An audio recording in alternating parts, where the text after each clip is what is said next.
Welcome to the MuseCast, where we squeeze every last drop of inspiration out of Sunday's sermon. Hey! Happy Muse Day, everyone. Good to be here with you. And we say welcome to MuseCast. He's Dan Kent. I'm Shawna Boren. And thankfully, all you see is us being a couple of professionals. That's right. We do have a public service announcement just to kind of kick things off to let you all know that due to we don't know what, Dan and I are locked out of our MuseCast email right at the present moment. And so if you have sent in questions or comments here lately and have not gotten any kind of a response, that would be why. We're working on it. The team is on it. And by team, I mean, Dan can't figure it out. And we'll somehow get back in there or we'll just start all over again. I don't know. Yes. But we're not intentionally ignoring you, right, Dan? We are just having some technical difficulties. That's right. Well, and the technical difficulties, to just be upfront with everybody, is the absolute embodiment of Satan, which is password resets. And we have not reset the password. And unfortunately, this is a part of the church. And so in order to do the password reset, it gets reset with the powers that be, not little old Shawna and Dan. So we need some assistance from on high, not like way up high, just on high, a little bit higher than us. A little higher than us, a little bit above our pay grade. Yeah, that's right. And I look forward to the day in the great beyond, in the afterlife, in heaven, near the throne room, where there will be no passwords because there will be no need for that security. And open entry, just open entry. Yeah, you can just log on in. And to be fair, Dan and I, we are pretty high tech and pretty secretive, you know, Mr. Columbo, Mrs. Fletcher here. Like it could be banana 345. It could be 123 banana. Like there's a lot of variations of the word banana. Yes. That we like to use in our password. But now we have to come up with something altogether different. Yes. And that's going to be hard. But anyway. Yeah. All of that to say, we're glad that you're here. We will get back to you. We look forward to chatting with you. Yes, sir, Dan. Yes, I have my hand up. I just want you to notice that the clock has been set correctly. What? Yeah. Wait. Wow. Whoa. So wait, we just, what, new batteries? Like, what did we do there? You know what? I just set it to 8. I set it to 8:43, and then I waited until 8:43 to point it out. So at the end of the show, it's still going to be 8:43. Dang it. So we're not in a time warp, folks. No. He's just trying to trick me. I wonder how long it would have taken me to notice. Oh, goodness. Okay. Well, I was proud of you, and now I take it back. I'm not. Okay. I'm no longer proud of you, Dan. All right. We are still in good heavens. And hey, we have turned the page literally into Revelation 5. And Greg was really excited about this one, the Lamb at the center. And I want to say again, Dan did a great job kind of teeing this up for Greg. Dan did an even more masterful job at holding himself back for going too deeply into the goodness of these verses in chapter 5. And then Greg just kind of was able to get us going there. And as we heard, there'll be more to come because he couldn't get to all of it this past Sunday. So we talked about the Lamb at the center. Dan's going to give us a summary. We're going to have some thoughts. We're going to have some nuggets, and it's going to be a good time. I'm ready for you, sir. All right. Well, yeah. So we are now officially into chapter 5.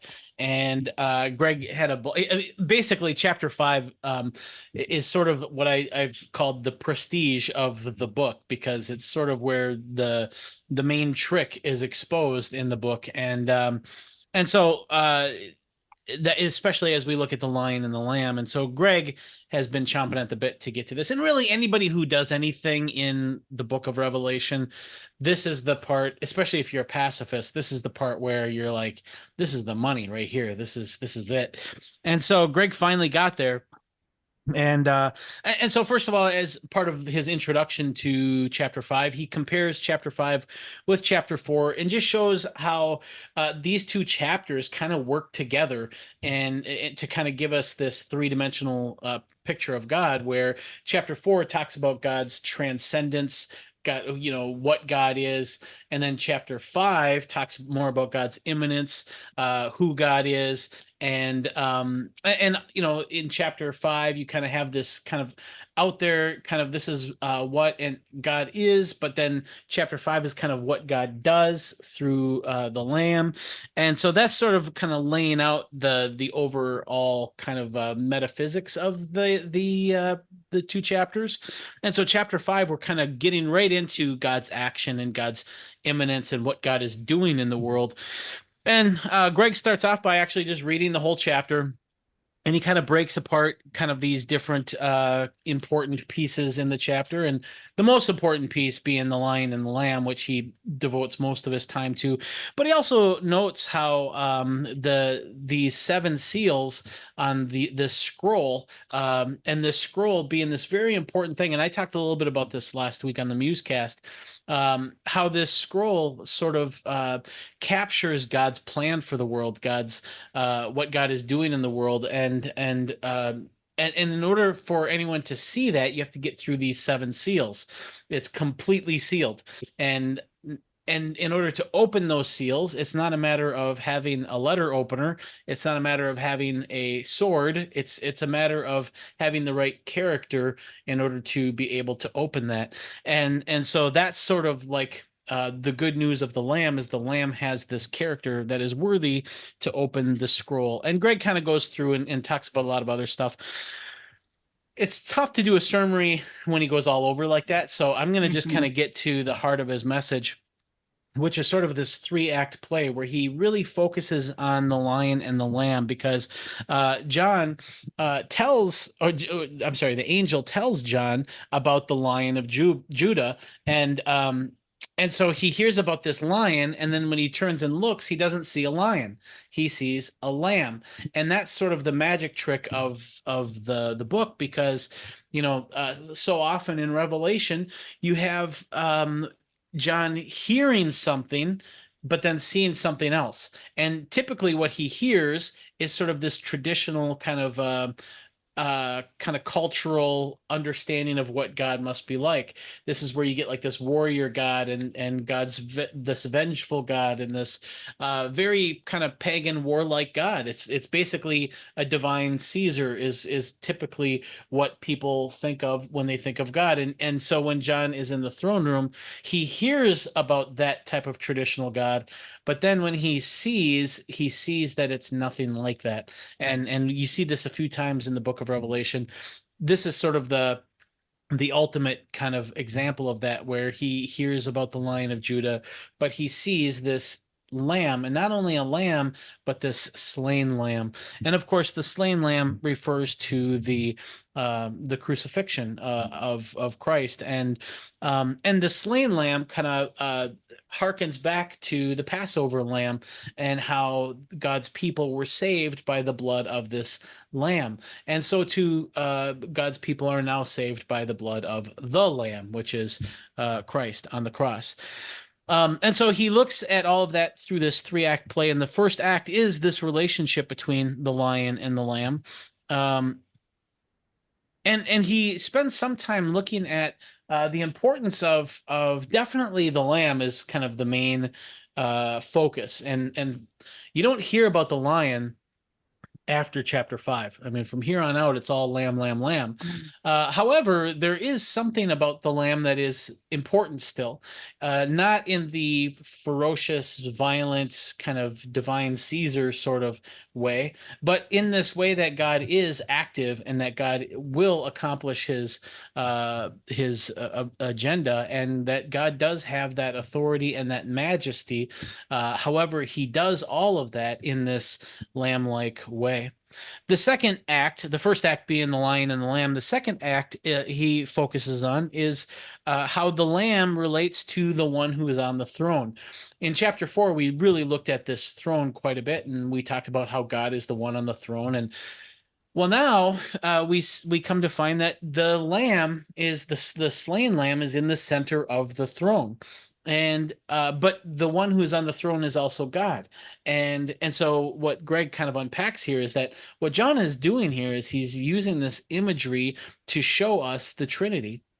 He's showing us that Jesus is God and God is Jesus. And the fact that he also talks about these seven eyes, meaning this complete vision, this complete sort of spirit, that is the Holy Spirit. And so Greg spent some time here by unpacking the Trinitarian implications of this imagery.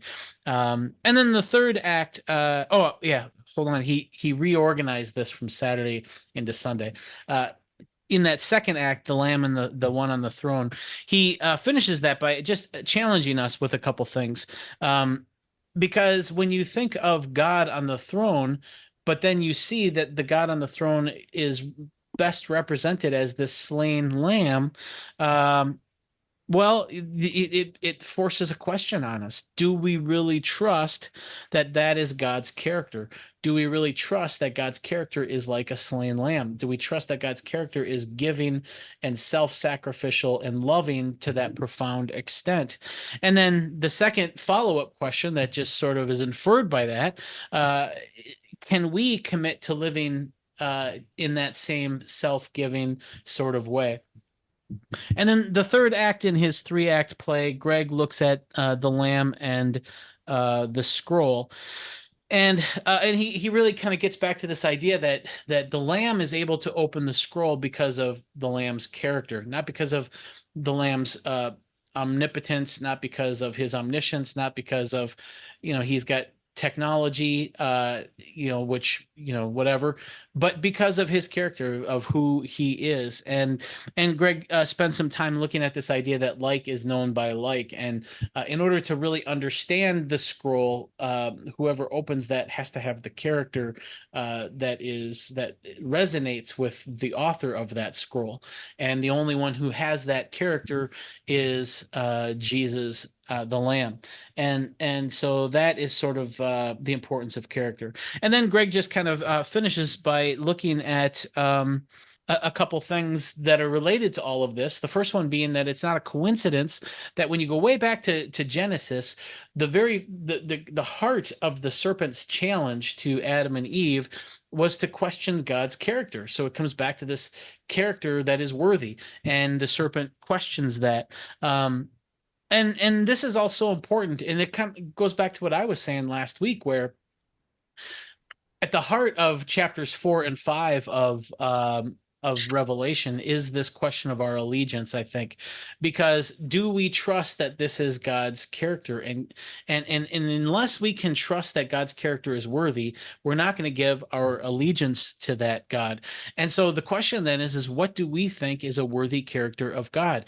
And Greg shares this quote by Miroslav Volf that talks about how when your God is a warlike God, you're never going to stop having wars if you're following a warlike God. But if you follow a lamb-like God, that is the only hope for the world to stop fighting these wars and killing each other, which is relevant given everything that's happening right now in the world. And then he shares a couple verses, and then he ends with a prayer. But that is sort of the heart of my sermon, I think. I think that's the gist of it. So what did you think of Greg's sermon? Thank you, Dan, for that great summary. I enjoyed Greg's sermon. In many ways, I felt like yes, we're like we've been talking about, like, yes, we're finally going to get to unpack, the secret sauce. And then in other ways, it felt like it was almost cut short because there's only so much you can say in one sermon, and we know that he's going to continue on and circle back to some of this and unpack it a bit more. And so it kind of left me feeling really excited and looking forward to next week's sermon, because I just know that there's so much more. And so I'm excited for that. I really enjoyed the way that he broke it down like a 3-act play. I thought that was really helpful and a great way to organize it. I also know that from Saturday to Sunday, he definitely was feeling it in the moment more and was really kind of getting inspired and anointed and going down some paths a little differently than he did on Saturday night. And so that was really, I thought, refreshing to see, not refreshing in a way that means that he never does this, refreshing just in a way to know that he would be okay to like to go with what he was feeling in those moments. I thought it was really powerful. It just felt really poignant and powerful. Like if those of you who were there, like in house, it really did. And so I'm thankful for that.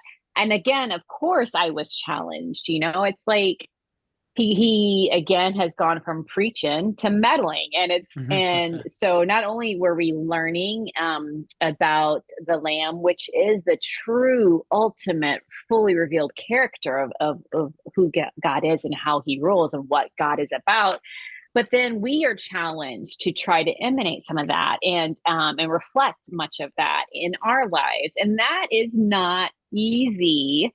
And it's one thing to say, yes, we want to be people of peace and we want to be people who live in such a way that brings shalom. But when you really get down to it, like, what does that look like in our individual lives? And so that's why I thought the prayer that he walked us through at the end of the service together was so powerful, because it really was just a cry from our hearts to say, you know, show us your ways, God. Open our hearts to see, give us eyes to see what you see and how we can lean more into the character of the slain lamb. And then I will end my response by saying I can't help but think of those who, you know, you're waiting for like the end of the movie where the hero comes back and takes care of all the business and rights all the wrongs and kicks tail. And it's this big, powerful, like, adrenaline filled moment. And we don't get that. We get the ultimate victory, but what we see is not this ferocious, roaring, like kicking tail lion. We see this slain lamb. And you're right, like that becomes the main character throughout. And Greg said but lamb is mentioned 28 times, and the significance of that. And so I want us to really fully grasp what that means. Like it's the slain lamb, and that is the focus, and that is the victory. And what does that mean for us? What does that look like for us? And how can we embody that in our little ways while we're still here on this earth? So I don't have answers. I have questions and reflections, but I was encouraged and challenged. So I'm thankful for this message. Yeah. Yeah, the I don't know if you want to call it letdown, because we're not at the end of the story No, yet. absolutely. But definitely there's something about the slain lamb that goes against a lot of popular Christian sort of narrative about what God is doing in the world. And there's probably a lot to that. Part of what's to that, I think, is that, you know, in terms of like God not just coming in and, you know, killing leaders and conquering cities and stuff like that, is I think that God is calling out a people, and so much of what God doesn't want to do this alone.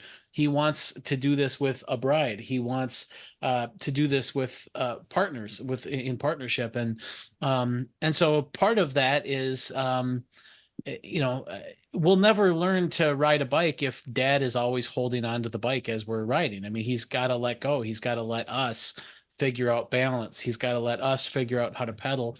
And we have to kind of figure out how to steer our vessels. And so that's part of what I see there. God will do whatever he can, even to the extent of self-sacrifice, but his whole objective is communal in nature. It's not you know, this self-glorifying, look what I can do. It's look what we could do together. Look at the power of community. Look at the power of relationship. And when if this were a God who was conquering, let's say, well, then it wouldn't make any sense. But this is a God who is love, and this type of approach makes a lot of sense if God really is love, the way that John tells us elsewhere. So Amen. that's how I look at some of that. Absolutely. I think the way that I bottom line define what you just said is he's looking for partners and not puppets. Like he truly wants partnership with us. And I tell you what, I may have some good ideas on how to do things in the world and how to make the world a more beautiful, loving place. But I'm so thankful that I am partnered with the one who actually knows. I Yeah. have ideas, I have thoughts, could very well be wrong, most likely am, but he actually knows. And so we are invited into partnership. He's not calling us to Yeah. be his puppets. I think that's beautiful. And so, as we look at this partnership, Dan, if you could imagine, because I'm sure you have zero pushback, you're all for it. You're like, yep, I'm in. But if you could imagine those who are like, I just don't know how that is feasible in 2024 to live this way with this lamb like pouring out of self. What do you see as some of the pushback or challenges to really accepting this kind of mandate that we're offered?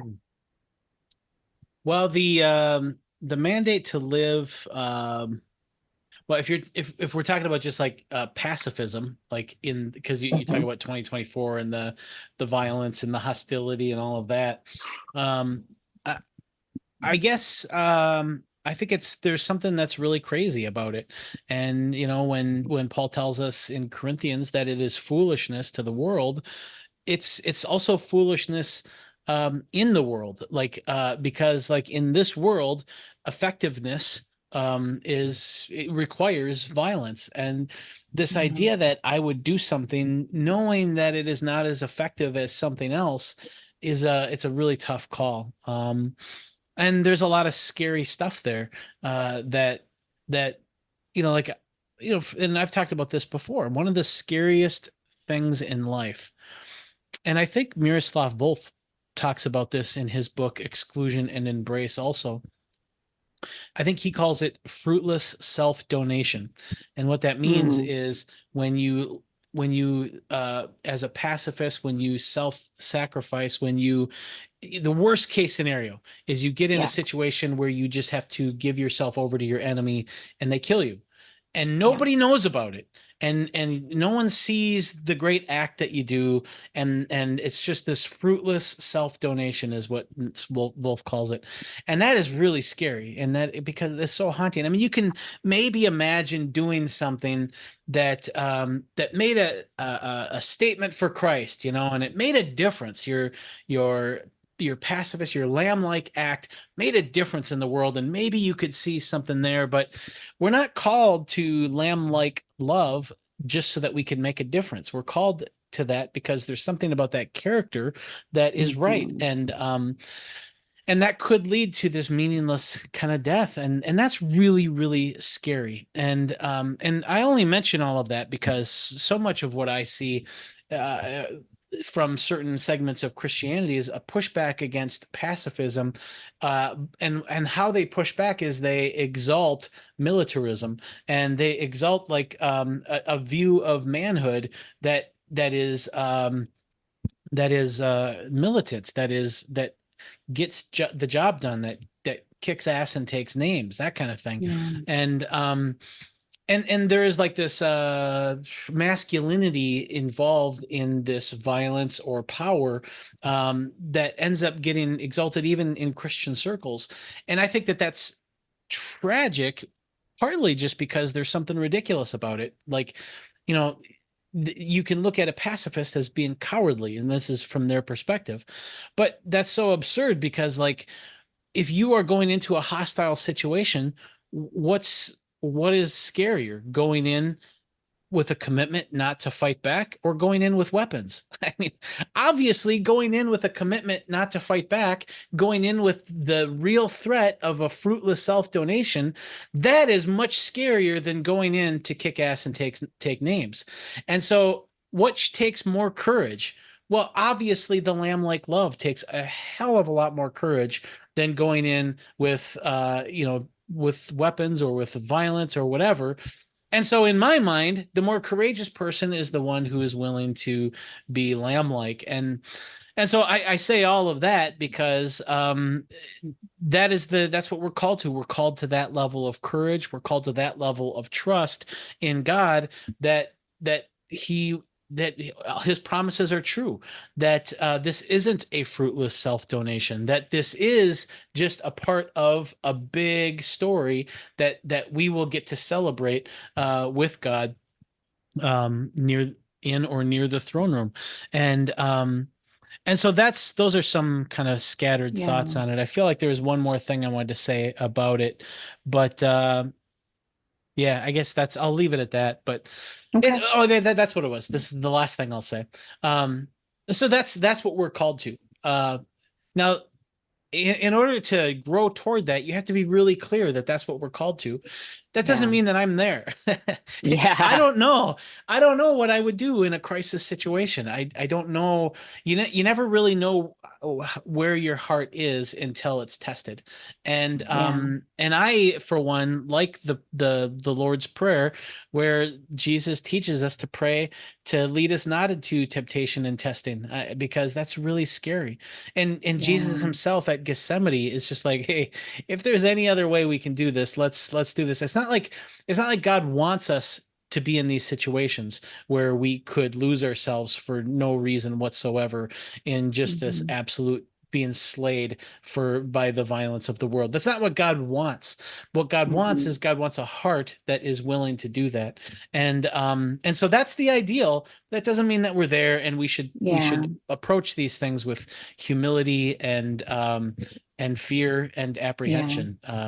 So those are the thoughts I would say. There's a lot of thoughts. Sorry for no. It's filibustering. good. And well, the thing is, I think it was okay to filibuster and to kind of spend some time here, camp out here a bit, because I know anytime we talk from the stage as a part of a sermon about nonviolence, about and that's really what it like the whole not the whole point, but a large point of lion versus lamb is that the lion is this ferocious, roaring, rip you to shreds being, but actually, in actuality, Christ, the answer is the slain lamb who gives of himself, who sacrifices himself. And so our call to be that.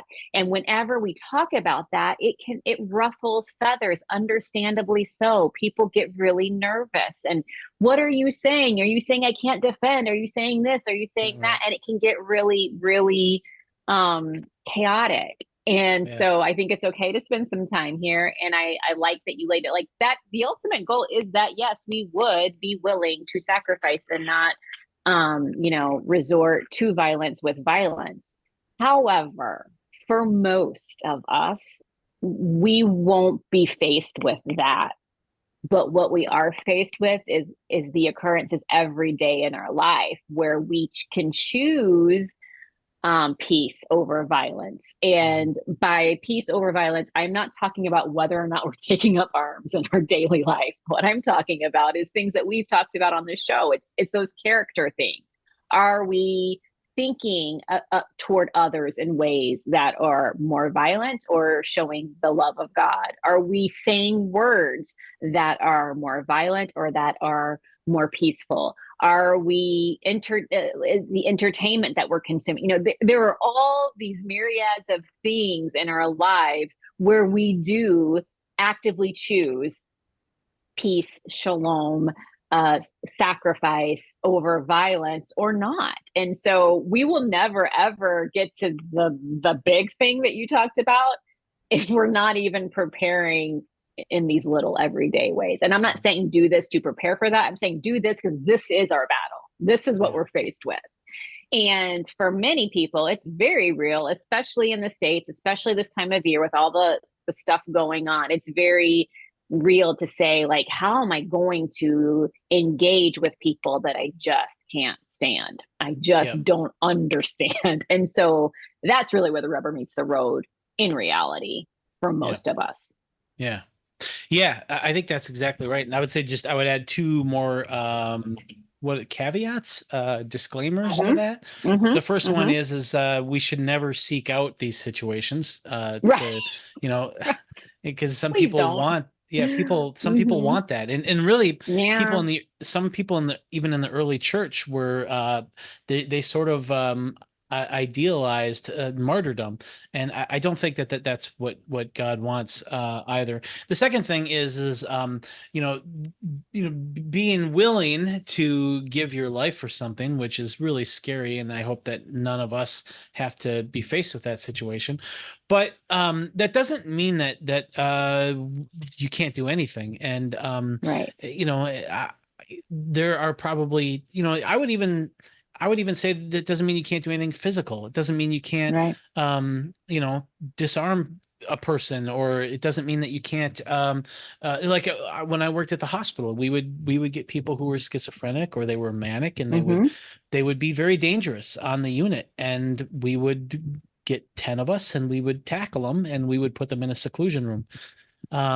Now, you know, that is very aggressive. And I mean, Mhm. it's in fact, there's tons of protocol that we have to follow, because it can be demeaning. It can be very humiliating for people to be in that situation. And however, in my 20 years of working in mental health, 99.9% of the patients who we've had to do that to, when they're stabilized on medications or whatever, they're grateful for us doing that, because they did not want to Mhm. hurt anybody.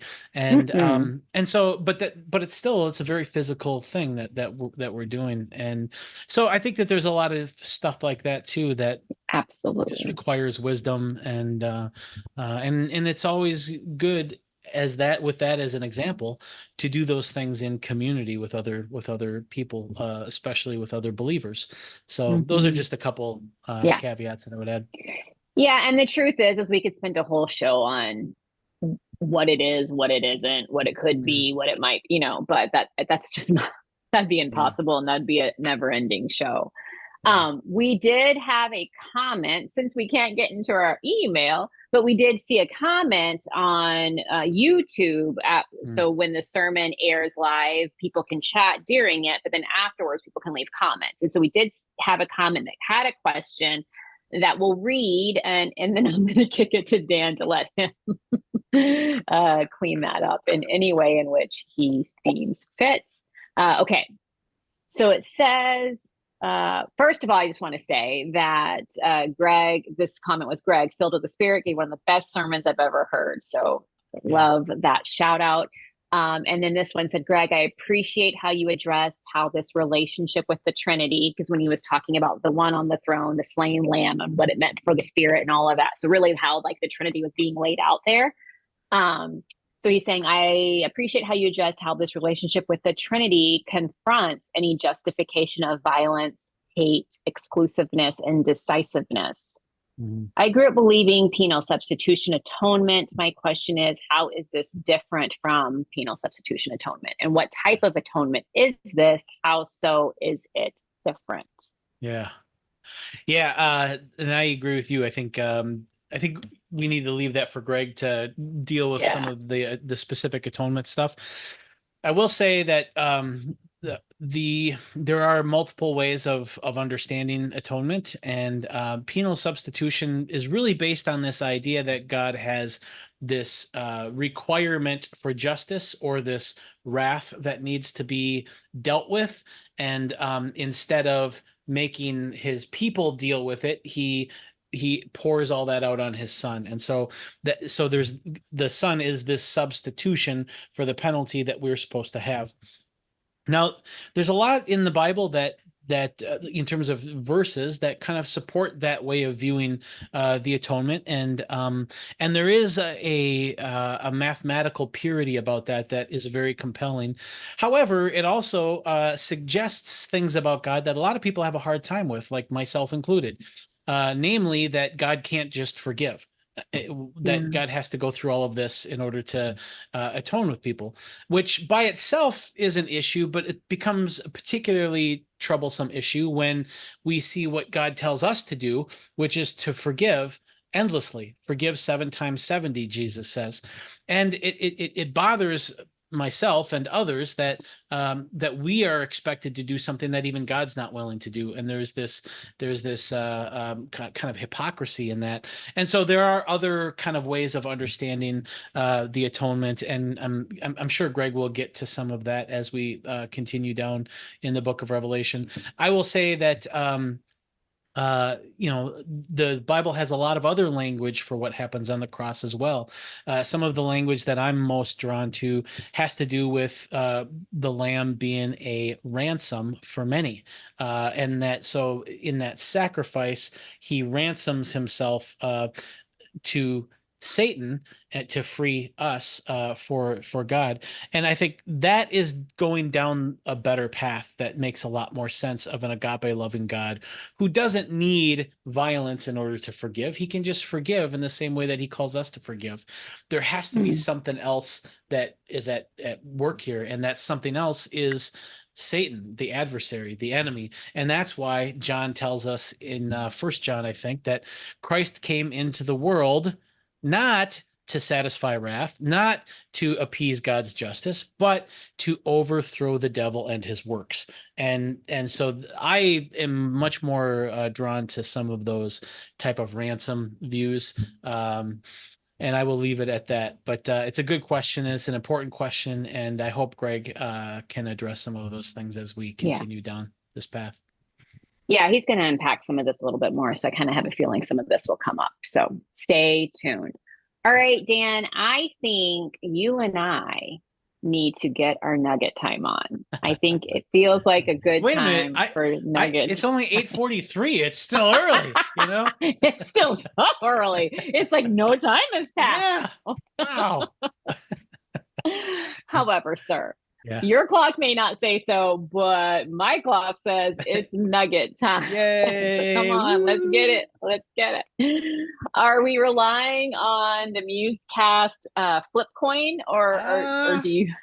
I don't have it, so I'll do this instead. What happened to the music? Like we spent big money on that, man. Right. Okay, I'll do this one instead. This is a different water bottle cap. So Barbara's using my other water bottle. Okay. So, okay. Yeah, so we each have these water bottles that we just reuse over and over and over again. But this is tails, and then this is heads. So your tails, I'm heads. Okay. It is tails. Tails. So you start. Okay, I will go first. My nugget is a continue riffing off of how Greg closed out the service, which is that prayer he led us through beautifully. And the thing that keeps coming to mind for me that I would invite us all to reflect on is we saw in the life of Jesus when he was walking the earth, people would come to him with solutions, with problems, with challenges, and he was always surprising in the way he responded. His answer was always very surprising and very, like we'd like to say, upside down from what people anticipated.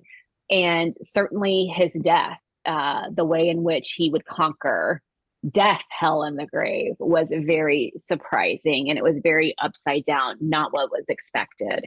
And then carrying that over into Revelation and this vision that John has, and what he is expecting to see is this ferocious, majestic, roaring lion. And yet he sees this slain lamb. Again, surprising. And so as I'm reflecting on that, and what I'm inviting us all to reflect on is the areas in our life where we really are trying to receive an answer. We're trying to get some clarity. We're needing a solution.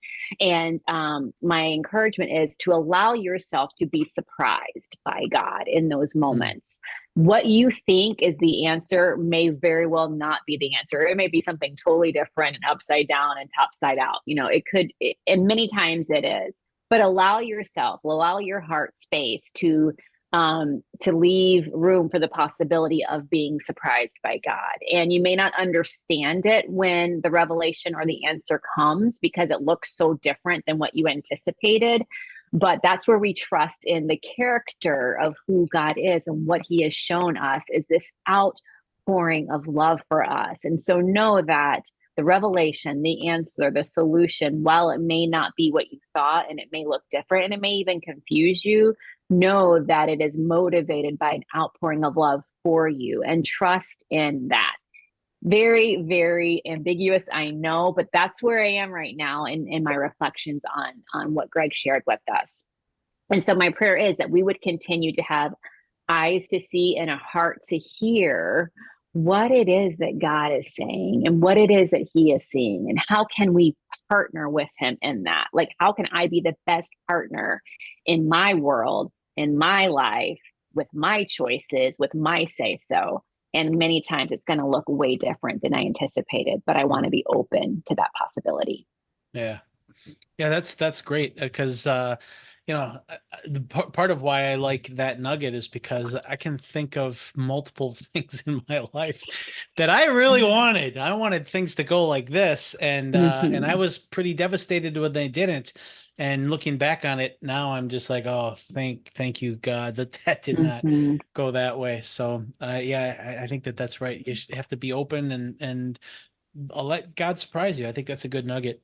My nugget is going to be sort of a classic. It's one I've shared before, but it's foundational to my own theology and my own faith walk and discipleship. And I think it's relevant here because Greg talks about the importance of Christ's character, of the Lamb's character, and he shares this idea of like is known by like, and what I love about that is that the way that God made us and the way that God is hidden from us is such that in order to see God through the barriers that hide God, it's not about having a PhD. It's not about being having a high IQ. It's not about the books that we've read. It's not about how much money we have. It all comes down to our character. Are we lamb-like? And the more lamb-like we become, the more we can see through the barrier. And this is why, Jesus even says about these people who are doing these really good things, but they weren't in this relationship with God. And so he says, I never knew you. And I think that there's something really profound to that.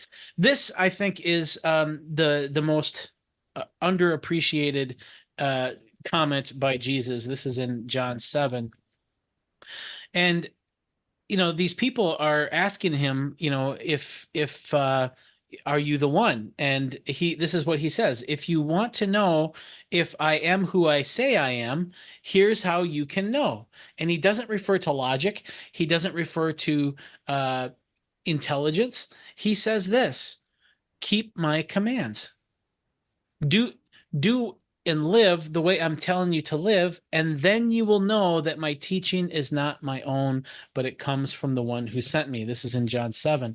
And I just think that that's so profound because I call that character epistemology. It's knowledge that is related to our character. And so I think that,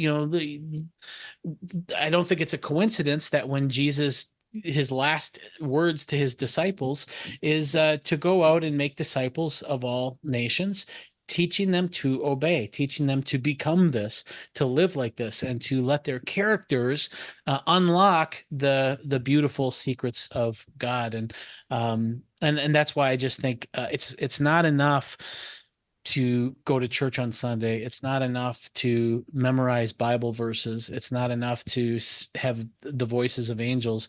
If we're not actually growing in being loving people, then we're not going to uncover the things that God has for us, the treasures that God has for us. And I just think that is super profound, and it motivates me in my seeking of God. I love it. That was a good nugget, Dan, and a great way to end today's show. Thank you all so much for tuning in. Yes, sir. We haven't done in a long time. What? The MuseCast high five. We haven't done the MuseCast high five. So, shall we? I think we should. Yeah, I think we should. Okay, ready? Here we go. MuseCast high five. All right. Now you went low. Is your camera low? Well, I moved us back to gallery view because I had us on speaker view. So I see. Okay. I'll keep it in speaker view next time. Okay. I still think it was a good high five. I think it was still a good MuseCast high five. Okay, good deal. Yeah. All right, you guys. Hey, don't forget, let's chat it up 4 p.m. on the YouTubes. And we will circle back and we'll meet you right back here next Muse Day, Tuesday. Have a great week. Have a great week. Thanks for tuning in. See ya.